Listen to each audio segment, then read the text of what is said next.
आणि एक मोठी बातमी समोर येते। चिपळूणमधून नाचरेवाडीत पावणे 4 तासांपासून मतदान केंद्रावर ईव्हीएम मशीन बंद आहे। अधिकाऱ्यांनी मशीन दुरुस्तीसाठी चिपळूणला नेल्याचं सांगितलं जातंय।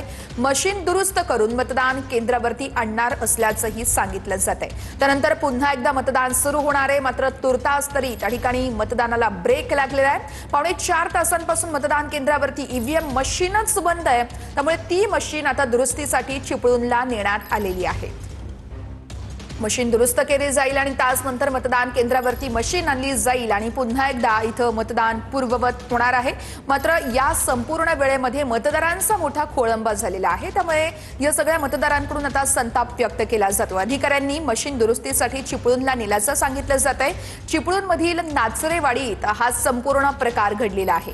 गेल्या पावणे 4 तासांपासून ईव्हीएम मशीनच या ठिकाणी बंद आहे। मात्र ती मशीन आता अधिकाऱ्यांनी दुरुस्तीसाठी चिपळूणला नेलेली आहे आणि ती मशीन दुरुस्त करून आणल्यानंतर या ठिकाणी पुन्हा एकदा मतदान पूर्ववत होणार आहे।